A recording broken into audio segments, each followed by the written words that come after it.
All right, and welcome to episode 2 of the Plamo Talk, where we discuss all things Gundam, Gunpla, Bandai model kits, you name it. This is what we're gonna do during these episodes. So whether you're a veteran builder or just getting started, today we're diving into the world of Gunpla for beginners. So if you've ever thought about picking up a kit but weren't sure where to start, this episode really is for you. We'll cover the essential tools, which kits are best for beginners, how to get the most out of the first build without feeling overwhelmed. So grab your runners, nippers, and let's get into this. So first and foremost, what is Gunpla? Well, Gunpla is short for Gundam Plastic Model, and it's a hobby that lets you build highly detailed plastic models or model kits from the Gundam universe, whether it's from uh, the original Gundam from 1979 all the way to the latest Gundam that's yet to be released in the United States, Mobile Suit Gundam G-Quacks. It's a mix of model building, creativity, and a little bit of engineering without the need for glue or paint unless you really, really want to paint. And sometimes, not always, but sometimes you do need glue. And the great thing about this hobby is that it's beginner friendly. Kits are designed to snap together, and so long as you follow the instructions pretty closely, you can build something awesome right out of the box. Make it your own if you'd like to, but it's a pretty simple process. You'll just need a few basic tools. So, what are some of those tools? Well, let's get into the basic of the basic tools that you'll need. And you can find these just about anywhere, just not in your dad's toolbox. Nippers. They got a funny name, but they're basically single bladed snippers. And they can range anywhere from $8 all the way to $100 if you're wanting to spend that kind of money. Right now, you can get a good pair for $17 from the brand Rua Tool, Ruitol, and they're the V1s. They're about $17. These are a single sharp blade with a flat edge blade that allow you to cut close on the plastic, and they're a great investment. These are going to be your must-have for cutting, especially um, for these plastic model kits. They're going to be able to cut through that plastic with ease and do a damn good job. There are other more expensive ones out there, like I mentioned, and if you want to get into those, you can. The next tool that you can use that's going to help with those nubs that don't come off very well are going to be a hobby knife or an X-Acto knife. Be careful with this because they are just a razor blade on a pen, so they are really sharp. So be careful. But this is a great tool to have because it lets you kind of clean up edges a little bit more precisely. It lets you cut off some nubs that are persistent. It lets you do just a little bit better cleaning than you'd get from the nippers alone.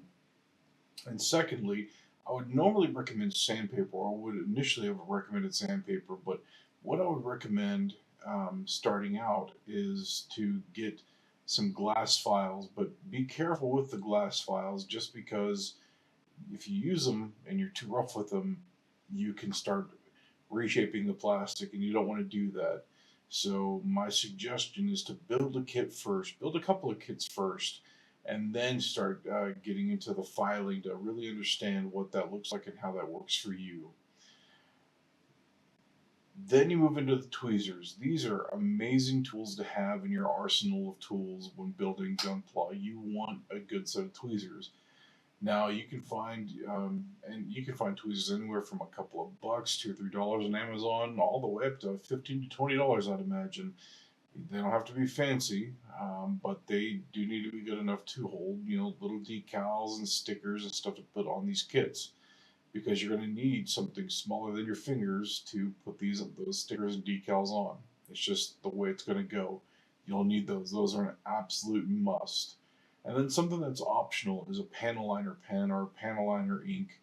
Um, that way you can kind of get those nice crisp black lines in your kit and really show some detail where you normally wouldn't if you just leave your kit alone and leave it plain and dry, plain and Jane. So panel lining tools such as the marker, the wash, or the pens allow your kit to stand out a little bit more, add a little bit more detail, more contrast than it normally would just on its own straight out of the box. So basically, with the tools in mind, that's about what you really need to get started.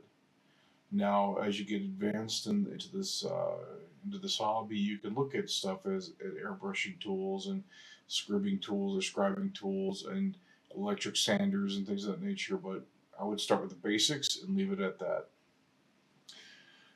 So we've got the tools down. You might ask, okay, great, the tools. I understand what the tools are, but where do I start? What do I buy? Where do I begin with this? And honestly, the easiest answer to begin is to go and buy what I would say is either an entry grade or high grade kit. You're gonna want to start there. The reason being is they're 1/44th scale, so they're relatively small. They don't take up a lot of space. You can get them from anywhere from $10 to $25. Entry grade being the lower, and then about $15 to $20 for the high grade. And that's going to allow you to build a kit in less than a couple of hours. You know, the entry grades have less detail. The newer high grades have a little bit more detail. So it's really about preference at this point. But I would suggest high grades and entry grades are going to be where you want to start, at least with your first couple of kits, so you understand the build process and kind of get a feel for it. And then as you move up, you can go into the real grade, the master grade, and the perfect grades. But I would really highly suggest avoiding getting into those higher tier grades until you've got at least 2 or 3 kit builds under your belt, um, and really kind of get a feel for how that goes. If you want to move forward, my suggestion moving forward would not be real grade, but it would be master grade.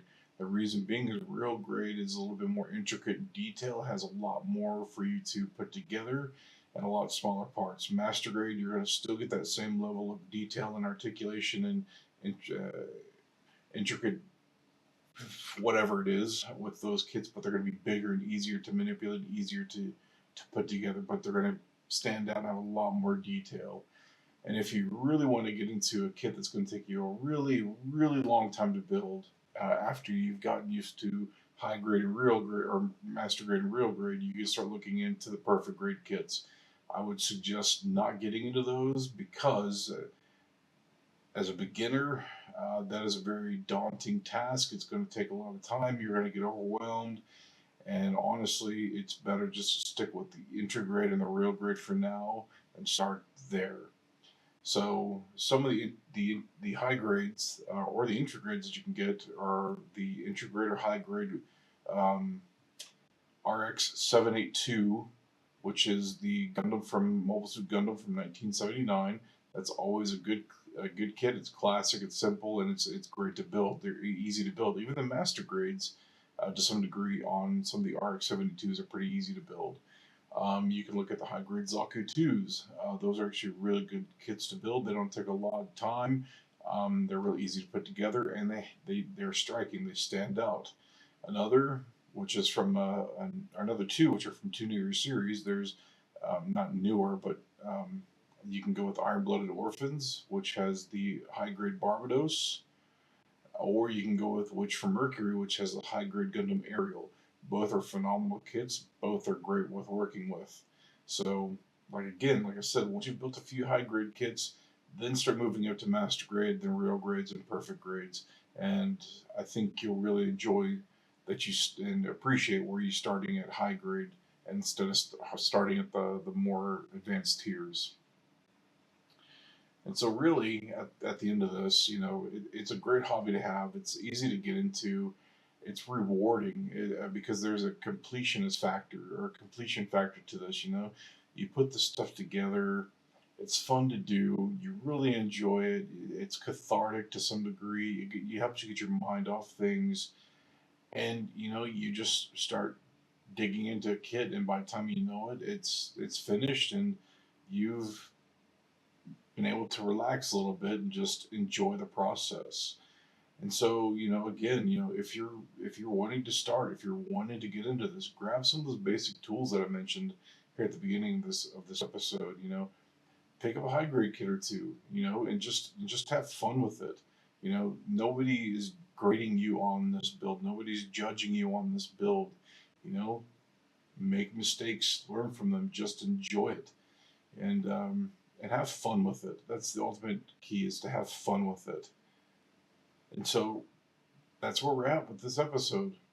I wanted to keep it simple. I wanted to keep it basic. I wanted to go ahead and come out of the gate with episode number 2 with a little bit more purpose and drive than the first episode, where that was just me talking and going over some random nonsense.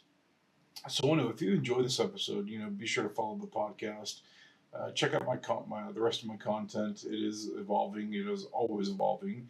Leave some comments, like some videos, subscribe to the channel, whatever you need to do.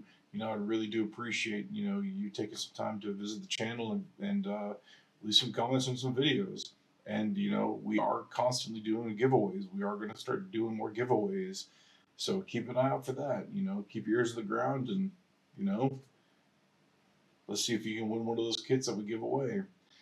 And so, when you're done with your first build, let me know how it went. Come back to this episode. Let me know how it went. Comment on one of my posts. Leave a picture. Say, hey, man, this is what I built. And, just let's see it. But anyway, I'm out of here.